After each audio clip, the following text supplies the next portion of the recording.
Welcome, foolish mortals, to another episode of the HitchHiking Host Show. We are your ghost hosts, Wes and Jen. Well, we've got a lot to get to this week, so let's get to it.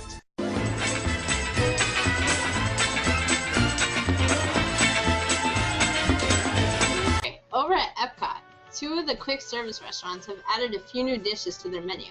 In World Showcase, the Liberty Inn at the American Adventure Pavilion has added a red, white, and blue salad, which sounds interesting, featuring raisins, pecans, apples, and blue cheese. A Surf and Turf burger, which is a third-pound Angus burger, stacked with a crab cake and spicy tartar sauce. Maryland crab cakes with a side of Old Bay fries and Louisiana-style shrimp. Over in Future World, one of my favorites, the Electric Umbrella, adds a French dip burger, a third or one-third pound burger topped with beef biscuit, onions, Munster cheese, the sausage and pepper sandwich, the veggie non-wich with broccoli slaw, and edamame with tofu wasabi dressing. Also a new chocolate cupcake for dessert. Yes. None of which I'll probably be eating. That sounds good to me. Yeah. The chocolate cupcake? Yeah.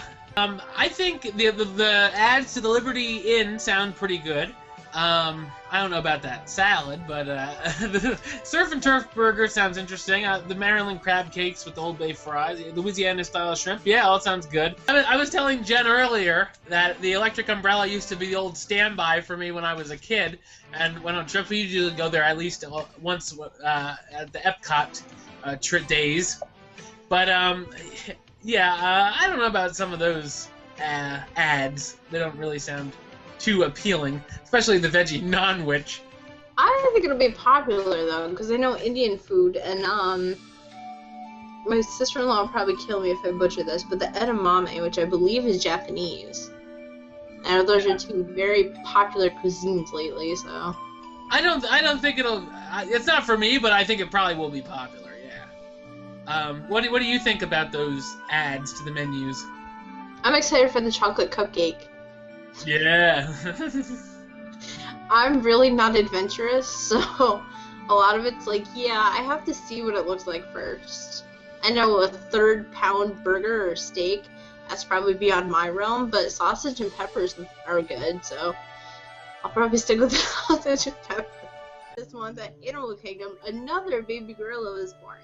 The baby boy was born on September 3rd, and is the second one to arrive this year, and the fifth in park history. I can't wait to go see it. Yes, hopefully he will be out when I am there in November. Well, hopefully the other one will be out too. So. Well, I know they have pictures of the baby playing. Yeah. Not that one, but the one before it, which I think is a girl. Oh, okay. I don't know. Hopefully we'll get to see him. I know it was funny. Last time I was on the safari, the baby elephant had been born a few months earlier, and I was like keeping an eye out for the baby elephant. I saw it in the corner of my eye. I'm like, look, the baby! You really like scream on the video. I haven't done the trail since probably the year 2000, so I definitely want to check out both the Africa Trail. I think it's Pangani Trail, and the Maharaja Jungle Trek next time I'm in the Animal Kingdom. You know, I was just there maybe a month ago on those trails, and it was worth it. Luckily, we went in the room where the bats are, and we got to avoid the bats, so luckily they didn't come flying at my head. Yeah. Yeah, it's definitely worth checking out, since, you know, if you have more than 3 hours that you put aside for the Animal Kingdom, definitely check out the trails. Well, what would a week of our show be without some Frozen news? Frozen fans, you'll soon be able to be married in an Elsa-inspired wedding dress. Disney and Alfred Angelo have collaborated to create the newest entry in the 2015 Disney's Fairy Tale Weddings Bridal Collection. The concept art of the dress sees the popular Snow Queen dress with a sweetheart neckline and a Watteau train. The dress will be available in January 2015 at Alfred Angelo stores and specialty retailers worldwide. Jen, what do you think about the the Elsa dress for a wedding? Hey, why not? I'd be interested to see how much it's gonna cost. Yeah, that's true. I'm sure that it would be pretty pricey. And for my wife to be, you know, I already picked out your dress, so. You're not allowed to, though. That's against the rules. You just all you'll need is a white wig and some little blue beads and snowflakes. It's all good. Oh, in some finally happening news, the Finding Nemo submarine voyage is finally open once again at Disneyland. After an extended refurbishment, guests will notice the scenes, coral, and rock work have been repainted and refreshed. But finally. Yes, that closed down in January of this year, and it's finally opened. So there was no possible way I was going to see that when I was out there in May. But it was cool because I did get to see when I went on the monorail. When the monorail takes you over into Tomorrowland from downtown Disney. And it goes by the Nemo. I didn't even think of it. I looked down and I could see it all without the water. And so I, of course, got some video of that, so that was pretty cool. When I finally get back to Disneyland, hopefully that'll be open then. The game, which saw Frontierland citizens go up against Rainbow Ridge patrons, was a favorite of both guests and cast. The game, which saw Frontierland citizens go up against Rainbow Ridge patrons, was a favorite of both guests and cast members alike throughout the summer. They've been doing a lot of these games and interactive experiences. They had some sort of game in Adventureland at Disneyland with a Tiki something or other last month, and now they had this Legends of Frontierland that lasts through the summer. They don't last forever, like the Sorcerers of the Magic Kingdom or whatnot in Magic Kingdom, but they last a little while. And from what the people have fun from what I've heard that do it. I just never ever have enough time to take time out of my day to do something like that when I go on vacation. But for those who are there all the time, it would be a lot of fun, I think. But for me, it's just, I'd rather do rides. I don't know how you feel about that. Pirate adventure they have at Disney World. Yeah. I forgot they have that. Yeah. Yeah, so have most guests. You don't see many. That and Sorcerers. I know I'm going off topic a little bit, but those two, especially Sorcerers, there used to be lines, like, it used to take forever just to get to a portal. The lines would be like maybe 5-6 people deep. Yeah. Now it's kind of like the portals that time forgot. Oh, okay. They're quiet these days. Oh, all right. Yeah. I just, if I was there more often, I'd probably do it, but I just don't have the time. Also, as a special little addition here, we wanted to say this: the Studio Backlot Tour did close this last Saturday. But we said we would give an update if it would close or not. And also, a lot more closed as well this past week. It was officially the end of Off Kilter, Moroccan, The Spirit of America, Fife and Drum Corp, and the World Showcase Players shows in World Showcase all retired. So, much like we did for Push the Trash Can earlier this year, I came up with a nice little video trip.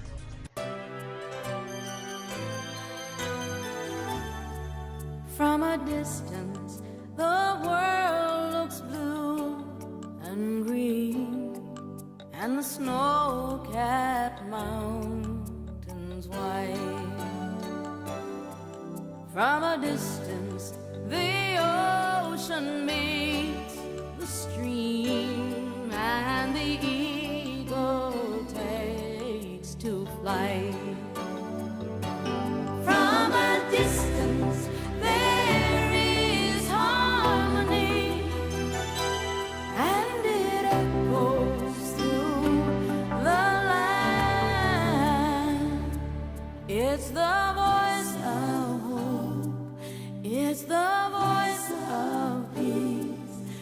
It's the voice of every man.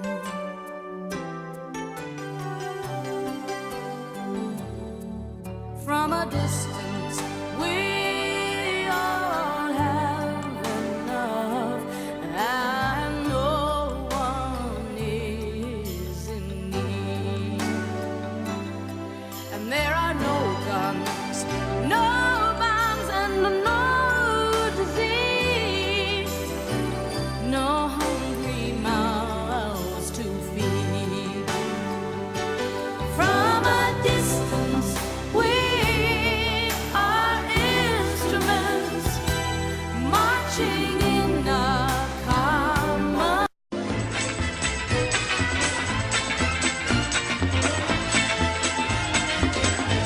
Okay, and this week we're going to be talking about something that's going on right now at the Magic Kingdom.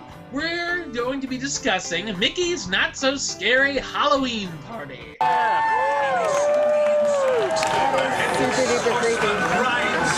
See him down the street. He's a gallop. And that's as cool as when he's a gallop. Yes! Yes! Fireworks, right? It's not so very scary. It's really not so scary. Yeah, it's not scary right now. And look, the gang is all here.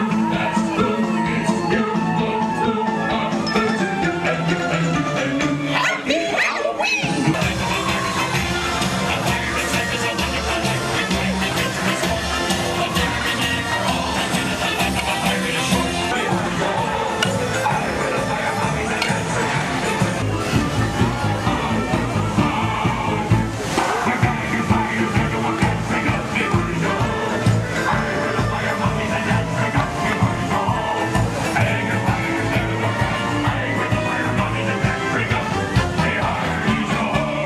Halloween!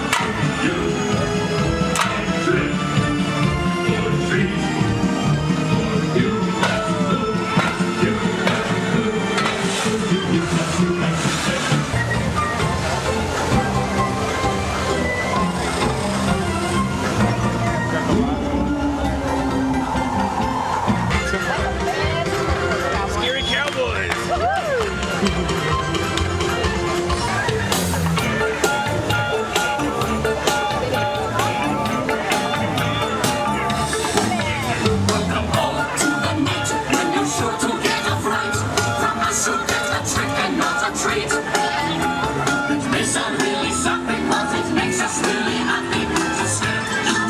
The hyenas! Sweet!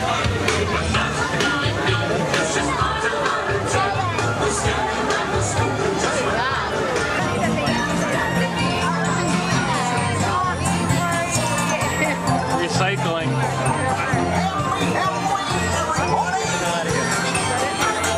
I think they are.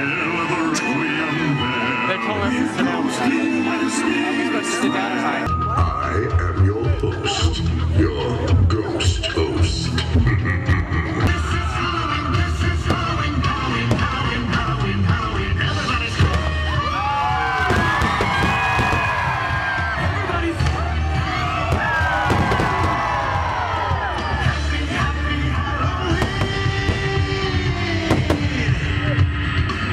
When the quick goes creak and the tools goes quick, spooks come out for swinging wake. Happy hearts materialize and begin to vocalize. When pretty ghosts come out to socialize. Don't close your eyes, don't try to hide. With silly spook music by the side. Try the end and tap the sky. They pretend to terrorize. When pretty ghosts come out to socialize.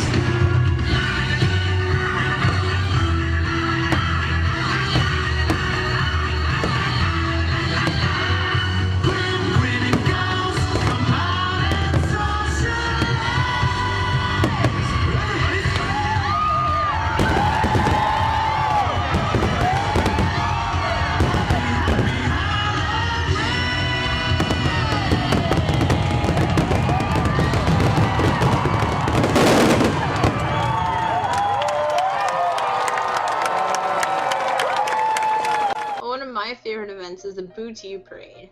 This year, they added Phineas and Ferb and the Creepa crew, which they get the crowd dancing to a song calling all the monsters. As we begin with the parade, the Headless Horseman kicks it off. You can find the usual characters like the Fab Five, Winnie the Pooh, Alice, and some of the princess characters as well.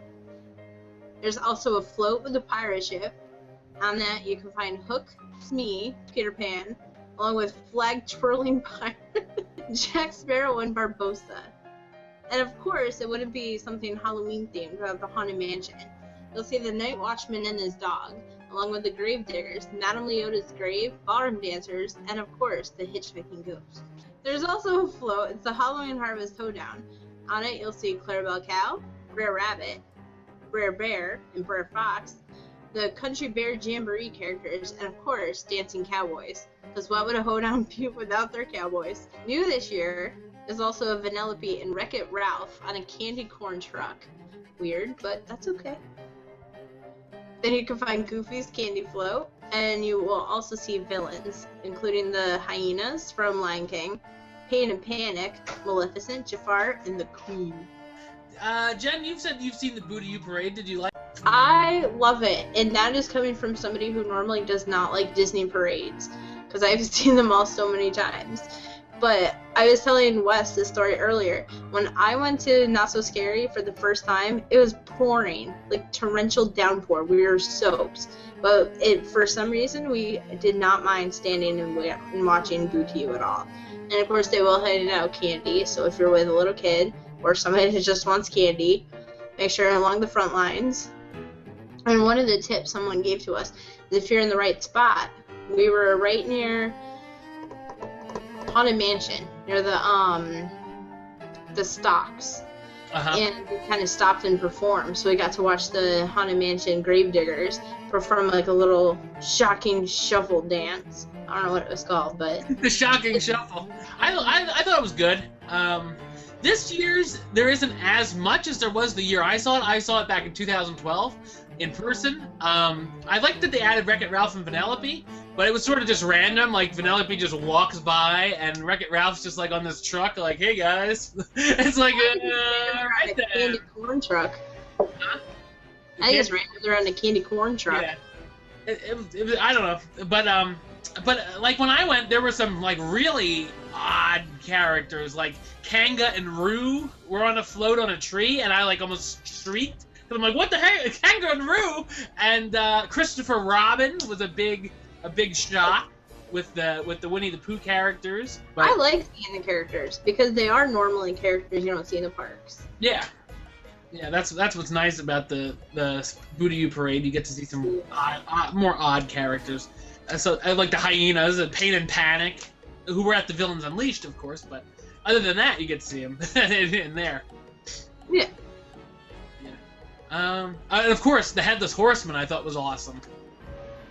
It was odd that he comes like a few minutes before the parade actually starts, because then you're like, all right, that's it. That was a parade. Good job. Yeah, well, that's pretty neat. It's pretty neat how they pull that off. Yeah. I know I got to miss it because it was pouring rain.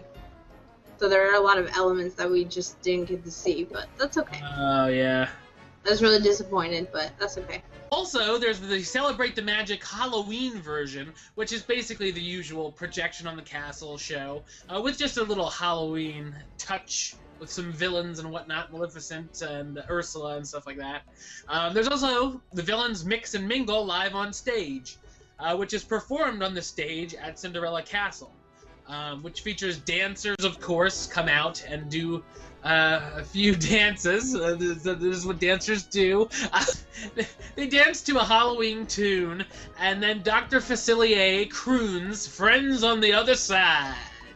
And he brings out Maleficent, the Queen of Hearts, the Queen again, Captain Hook, Judge Frollo, and Cruella de Vil, who also sing and dance to a song with the beat. I don't know what song it is, but it has the beat from the Halloween theme from the movie Halloween.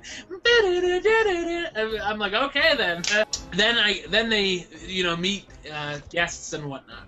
So it's interesting. It's only like an 8-minute show, but if you're into villains, it's cool.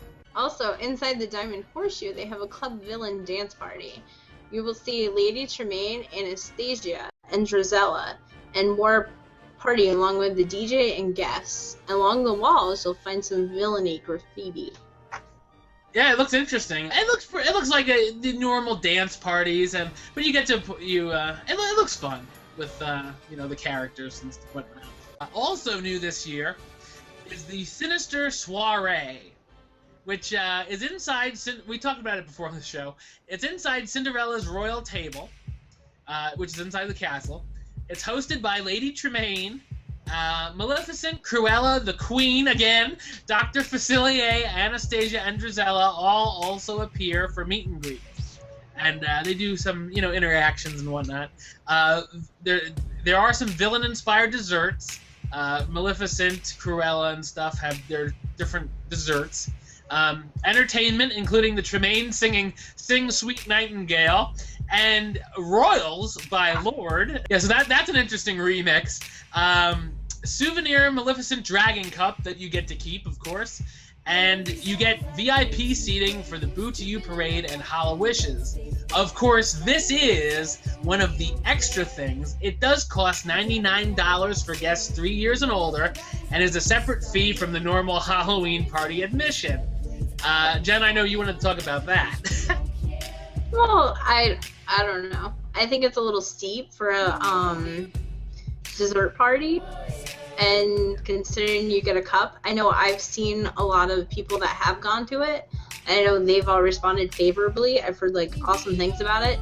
But I think $99 is a lot to ask families, especially after spending $60, $70, maybe $80, I think, after tax to get into the party itself. And then you ask them to pay another $100.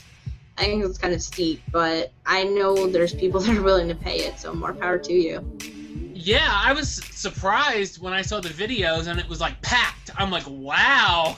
I saw people's pictures and videos and stuff. I'm like, okay, I guess, yeah, they're willing to do it, so they're gonna. They will come.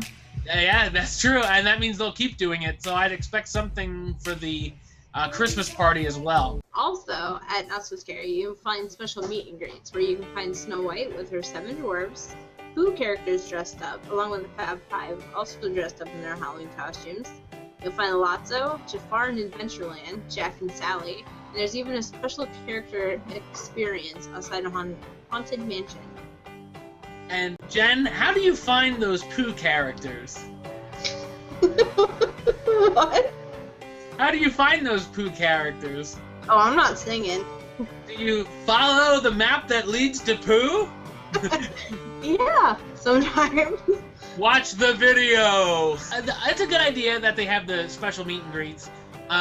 They had the 7 dwarves when I was there, and they were over near Splash Mountain the year I was there, because we got off at Splash Mountain and there they were, and we're like, oh, that's weird. But there's always a line because you have all 7 dwarfs, and but I like that the Jack and Sally is definitely good. Those are very popular. Yeah. So it's worth it for that too. There's also trick or treat trails, which when you enter the Magic Kingdom, you get a bag. This is the bag I got. It's got Wreck-It Ralph on one side and Frankenweenie on the other. I'm assuming this year's is Big Hero 6. And it is Big Hero 6 and Sleeping Beauty, from what I've seen. Yeah. You get that, and then you can fill up your bag by going through the trails. They have these trails set up throughout the Magic Kingdom. Oh look, I actually have a save $1 on Coppertone that I never used. I have the trails set up. Some of the ones this year in Pete's Silly Sideshow, you go in, they have a bunch of candy there. The Liberty Square Riverboat dock, they have one, and even in the Tiki Room, which I would hit just to see the Tiki Room without the, ambiance. How dare they take my Tiki Room from me? But it's pretty neat. It's cool for the kids and adults. I know in Adventureland they were giving out, when I was there, they were giving out bananas, and there were a lot of kids were like, what the heck is this? Aww. My favorite. Our favorites were the one at Splash Mountain. They turn the queue into like a pathway, and then you meet the cast members, and they had barrels full. And at least the cast members, when we went, were giving candy by the handful. So that alone, we did that trail a couple times, and we easily got our bags filled with candy. But it's cool because they have it into 2 different trails. And you come to a cast member, you're walking along the queue, and you come to a point, and they're like, okay, you go this way, you go this way. And then you still get the same amount of barrels, so you're just on different sides of the queue. Yeah. But that one for us was fun. We thought it was fun walking around those trails. And I think there was like 3 barrels along there, so. They didn't have that one when I was there because we actually went on Splash Mountain, so we would have had to. Maybe they had it. I also went, and again, it was like, I can't emphasize enough that it was a torrential downpour that night. Oh, so yeah, that's for obvious reasons they had Splash Mountain closed. I'd like to go up to the Suntree Terrace or the Dole Whip stand and go trick or treat. Are you allowed to fill bags other than these? Or do they. Seen people with other bags? Yeah. Fill this humongous backpack! I actually have seen people with backpacks. I don't know if. I know we thought we were going to get in trouble for going to the different spots more than once. But the cast members are like, no, you can come as much as you want. Oh my god. And also to end the night, what would a night at Magic Kingdom be without ending it with fireworks? Instead of wishes, they have a special edition called Hollow Wishes. It's festive fireworks hosted by the Ghost hosts. Unfortunately, not us. Yeah, well. Unfortunately, it's a recording of some other Ghost host. But it can't be everywhere. True. The memorable songs include Grim Getting Ghost, This Is Halloween, Poor Unfortunate Souls, and Who's Afraid of the Big Bad Wolf. Ursula and Jafar stop by via audio to cast a spell and give some sorcery in the sky. Oogie Boogie also sings a rendition of his famous song, and it ends with a scream along. And there's also perimeter fireworks, which that alone is awesome. Yeah, it's a pretty cool fireworks show. I like it. I watch it year round on YouTube. And I pay us for YouTube so I can watch it. Yes, and I'll be posting it this week as my Throwback Thursday video. Ooh. So Jen, if someone asks you, is it worth it to go to the Not So Scary Halloween party, would you suggest them to go? Yes. Yes. The Sinister Soiree might be a different answer. But as far as going Not So Scary, yes. Because also when we were there, the crowds are a lot smaller than they are on a normal day. So the rides were walk-ons. Like, we just kept going on rides. And that alone was like... Yep, yeah, I don't remember waiting on it for anything that I went on. So, and that was the last time I was in the Magic Kingdom, was actually for the Halloween party. And the last time I'll be in it next time will be for the Christmas party, so how about that? It's definitely, it's worth it if you want to get on the rides, see the special parades, see the special shows, see the special fireworks. I would say you'd have to be into that stuff to really enjoy it too, but I definitely think it's worth it. It's a family-friendly alternative to what goes on at the other park. Yeah, yeah, definitely. Well, that's all the time we've got for this week. Jen, why don't you tell everybody where they can find you on the interwebs? You can find me on Twitter. I'm at JenMia83. And you can follow our other ghost host, Mandy, at Mandy Disney on Twitter. For me, you can follow me on Twitter, at WesAList. You can subscribe to my YouTube channel for all my movie reviews, youtube.com/westside515. And of course, for our HitchHiking host links, follow us on Twitter, at HitchHostShow, and the ghost will follow you back. Facebook.com/HitchHostShow. Give us a like there. You can subscribe to us right here on YouTube, youtube.com/HitchHostShow. Jen was nice enough to get the Instagram going this past week, so that is up. Instagram, well, I guess go on Instagram and follow at HitchHostShow. And if you do all those, of course, as we've been saying these last few weeks, I'll have to do something that will be interesting when I go to Walt Disney World in November. It'll be worth it. It's tallying up, so when you subscribe, like, follow, all those, I'll have to do something. So, that's that. Until next time, don't forget to... Hurry back, hurry back. For our next episode,